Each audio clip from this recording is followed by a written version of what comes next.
time you're going to the NPP because the party has announced timelines for the rerun of the parliamentary primaries in Walewale constituency in the northeast region following the annulment of the January 27 primaries by the Tamale High Court.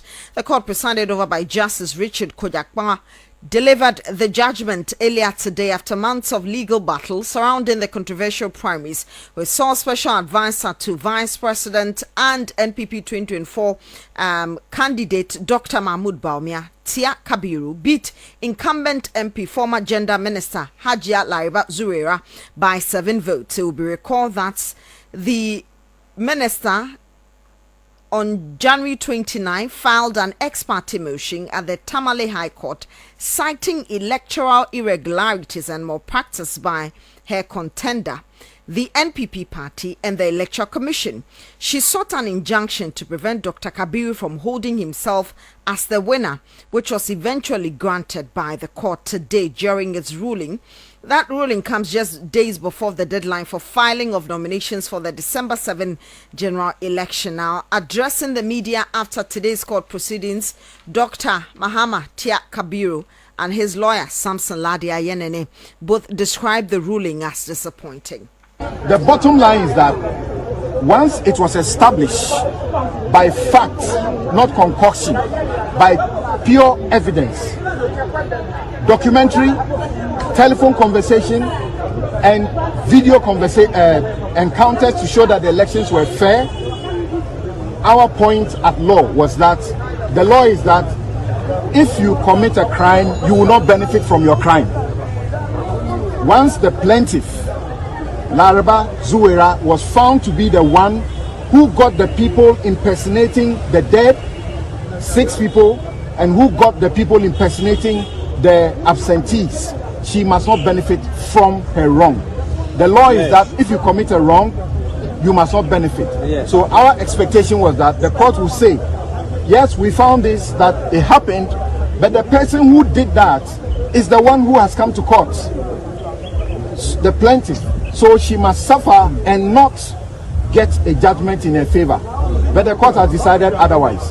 As we speak, we don't know the reasons for the decision. The court says it will give its reasons on the 12th of September. We will wait, read the reasons, and find if they are sound. But as far as the record go, they cannot be sound. Our view is that the judgment does not correspond with the evidence that was led, the documentary and the telephone conversations that were attached, and proving that it was the woman, the plaintiff, who paid these people, and they spoke about how much they were paid. In fact, we asked the question, who did you vote for? It was the case that they voted for her because she paid them to vote for her. But this is the decision of the court. We'll wait until the 12th to get copies of the reasoned judgments and then the records, and then we will. So you had Samson Lade Ayenene. He is lawyer for Dr. Mahama Tia Kabiru. Well, let's listen to the counsel for Lariba Zuwera Abdul, Sylvester Isang. I didn't actually want to go there, okay? Yes. But look at the story. We initially said that 17 dead delegates we predict voted in the elections. Now, they said that no dead participated in the elections. You get that? Now, when the registrar was brought by order of court, they were initially against the registrar from being produced in court. If you don't have a skeleton in your cupboard, will you be hiding? Will you be saying that the register should not be brought to court? Now, when the register was brought to court, we saw that out of the 17 who might have voted, 6 were ticked. 6 of the dead, delegates were ticked. Now, out of the 6, there is what we call a list of dead delegates. Before the elections, it was compiled and shared with every stakeholder. They disputed that list. We produced medical cause of death certificate. They came and they were challenging. But you don't deny that the person is dead. Now, in law, if we said that this person is dead and has voted, and you said he's not dead, now the burden is shifted to you Once you know the delegates and their numbers are on the album, what do? You go and call them to come to court and testify that we are not dead. So that's the counsel for Lariba Zuera Abudu Sylvester Isang. Meanwhile, the NPP has announced the timelines for the rerun of that elections as directed by the Tamale High Court today. Let me read excerpt of that statement signed by the General Secretary of the NPP, Justin Kodia Frimpong. It says that following the High Court ruling, the NPP has approved the timelines for rerunning the parliamentary primary election at Walewale constituency. The approved timelines are as follows: opening of nomination Tuesday, September 3, 2024. Nomination closure Thursday, September 5, 2024. Election day is Sunday, September 8, 2024. And also, aspiring parliamentary candidates shall obtain nomination forms by paying a non-refundable application fee of 3,000 Ghana cedis in a banker's draft payable to the NPP headquarters Accra. To also successfully file the nomination, an APC shall pay a non-refundable filing fee of 35,000 Ghana cedis in banker's draft in favor of the NPP national headquarters in Accra. Women, youths and persons with disabilities will receive a 50% rebate on the filing fee. This means they must pay a non-refundable filing fee of 17,500 Ghana cedis. To ensure clarity, they define a youth as individual between the ages of 18 to 40. So if you are above 40, you are not a youth according to the NPP. So they're also saying that those who participated in the general parliamentary primary election and paid the filing fee are not required to pay again. So Madam Zuera Lariba Abudu will not pay anything, just like Dr. Mahamatia Kabiru. The two of them are not paying anything because they've already paid when they participated. New entrants and anybody who also, those who went against them, are not pay. But if you're a new person, you're going to pay. So they have set up an election committee comprising of the following: Alhaji Haruna Mohammed, Chairman; Alhaji Nuruddin Fusaini, the Vice Chairman; Hajia Safia Mohammed, a member; Evans Nimako, Secretary, Chairperson of the Constituency Council of Elders, and also Constituency Executive ex-officio members are all part of these. So that's the communication from the New Patriotic Party. Now, the malfunctioning elevator in the Department of Surgery at the Kolebu Teaching Hospital has been repaired just as after ranking on the Health Committee of Parliament, Kwabena Minta Akando issued a 24-hour ultimatum to the hospital management to fix it. Now, Kwabena Minta Akando today paid an unannounced visit to the hospital following reports of that malfunctioning elevator that had made the hospital suspend elective surgeries and relocated emergency cases due to that faulty lift at the surgical block.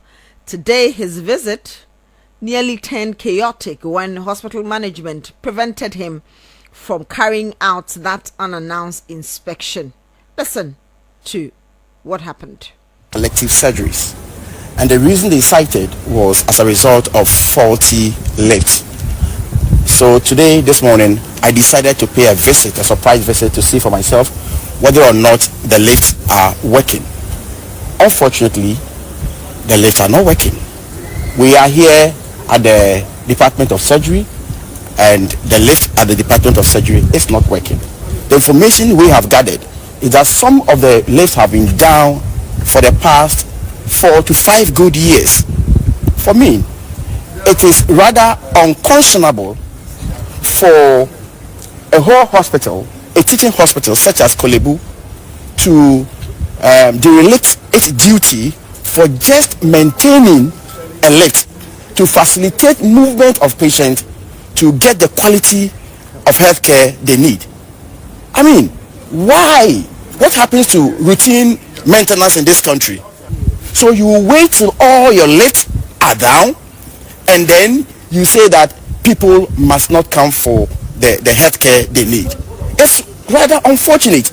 And therefore, I am calling on the government, the minister responsible for health, within the next 24 hours.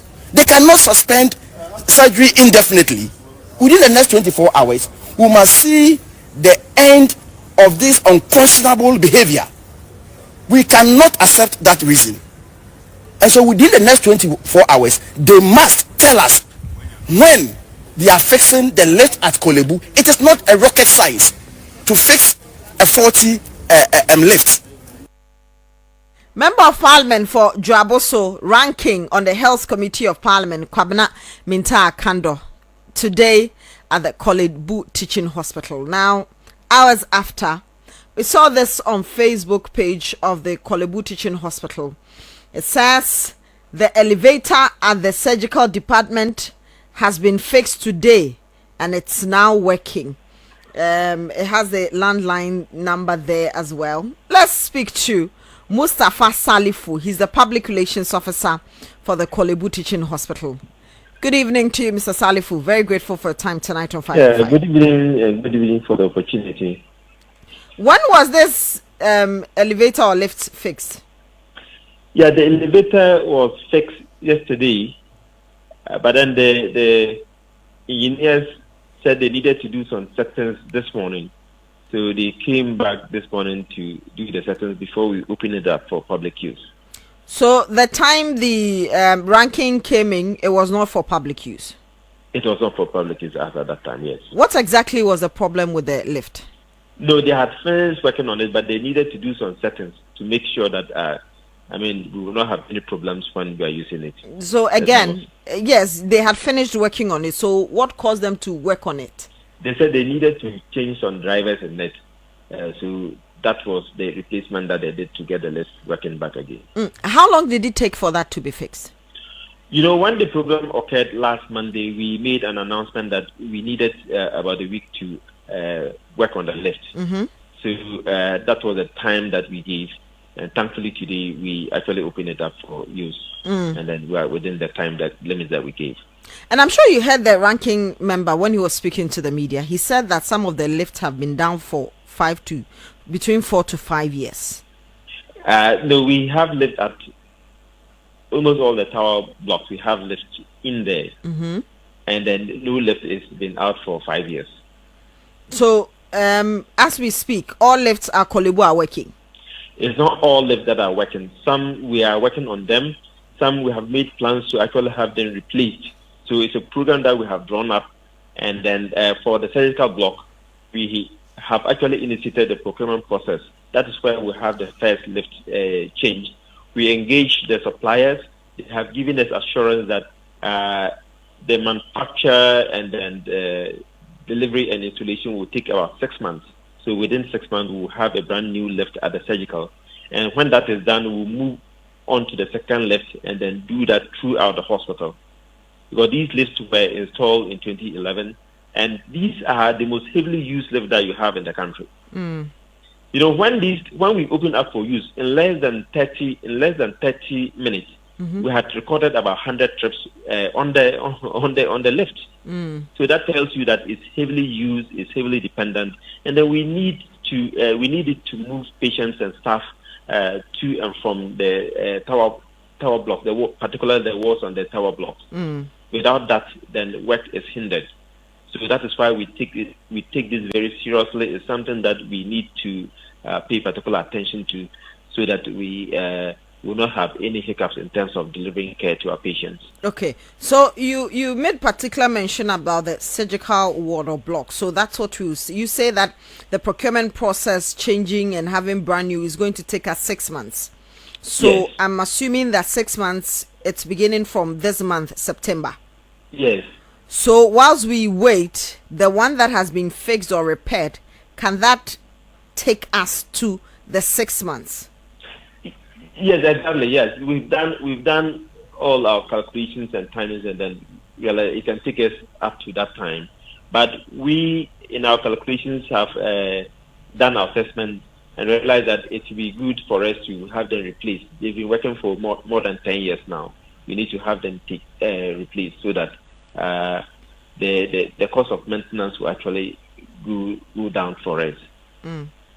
But again, we know these procurement processes, delivery, purchase, installation, and all that. The timeline might be 6 months, but it might not actually be 6 months. It can be more than that. Have we made provision for any contingency plan in case of emergency? Yes, this is something that is dear to our heart, and then we are watching very closely how it goes. You know, some of the variables are not actually within our control. So we have factored in the possibility of either doing it within the time, or even doing it under the time, or there may be some time overruns. We've factored all of those things into consideration. But they know that it means this is very important, and it means life and death for human beings. So we have prioritized that particular transaction, and then we are following it closely, and we are urging on if it's possible on any of the segments of the transaction, we can cut back time. That will be done so that we can get this lift fixed. So it's something that we hold very dear. We know what it means not to have a lift function at the surgical block or any of the tower blocks of the hospital. So we are paying particular attention. It's something that has been prioritized, and then we make sure that it's delivered without any time overruns.